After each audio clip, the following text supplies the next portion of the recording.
ফিলিস্তিনের গাজায় ইসরায়েলি আগ্রাসন এবং নির্বিচারে গণহত্যার প্রতিবাদে উত্তাল চট্টগ্রাম, কক্সবাজার ও ৩ পার্বত্য জেলা।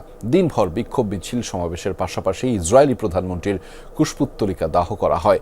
পালিত হয় নো ক্লাস নো ওয়ার্ক কর্মসূচি। চট্টগ্রাম প্রেস ক্লাবের সামনে ইসরায়েলি প্রধানমন্ত্রীর কুশপুত্তলিকা দাহ করার মধ্য দিয়ে ক্ষোভ প্রকাশ করেন সাধারণ মানুষ। শামসুল হক ফাউন্ডেশন আয়োজিত ব্যতিক্রমী এই কর্মসূচিতে গাজা রক্ষায় ফিলিস্তিন যেতে আগ্রহীদের মক রেজিস্ট্রেশন করা হয়। শত শত মানুষ লাইন ধরে তারা দেখিয়ে দিচ্ছে বিশ্ববাসীকে আমরা জান দিতে প্রস্তুত। বাংলাদেশ ইসরায়েলের সাথে যত প্রকাশ্য ডিরেক্টলি ইনডিরেক্টলি যত ধরনের ব্যবসায়িক চুক্তি যত ধরনের চুক্তি আছে সমস্ত চুক্তি বাতিল করতে হবে। জমিয়তুল ফালা মসজিদ মাঠ থেকে বিক্ষোভ মিছিল বের করে হেফাজতে ইসলাম। পরে সমাবেশ থেকে তারা গাজায় ইসরায়েলি বর্বরতার তীব্র নিন্দা জানান। সেই বীরেরা আজকে একত্রিত হয়েছে, আমরা বয়কট করে ছাড়বো। আমার মুসলমানদের ভাইদের যখন রক্ত ঝরায় আমাদের শরীরে রক্ত ঝরতেছে মনে করতে হবে।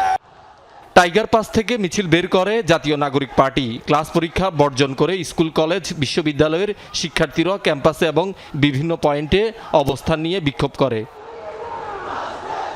চট্টগ্রামে উপজেলা পর্যায়েও বিক্ষোভ কর্মসূচি পালিত হয়। রাঙ্গুনিয়ায় চন্দ্রঘোনা ইউনুসিয়া মাদ্রাসা মাঠ থেকে ইসরায়েলি আগ্রাসন বিরোধী মিছিল বের করে জাতীয় ওলামা মাশায়েখ আইমা পরিষদ।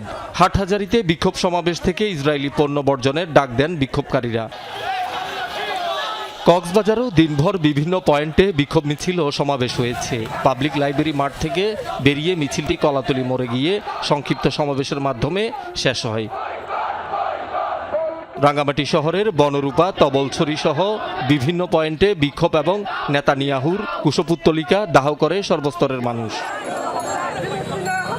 বান্দরবানে বিক্ষোভ কর্মসূচি থেকে বক্তারা গাজা ইসরায়েলি বর্বরতা ও নির্মম গণহত্যা বন্ধে সমগ্র বিশ্বকে কার্যকর পদক্ষেপ গ্রহণের দাবি জানান। খাগড়াছড়ি শহরের চেঙ্গি স্কোয়ার থেকে বিক্ষোভ মিছিল বের করে সর্বস্তরের ছাত্র জনতা। পরে শাপলা চত্বরের পাশে মুক্ত মঞ্চে প্রতিবাদ সমাবেশ করেন তারা। শহীদুল সুমন, যমুনা নিউজ।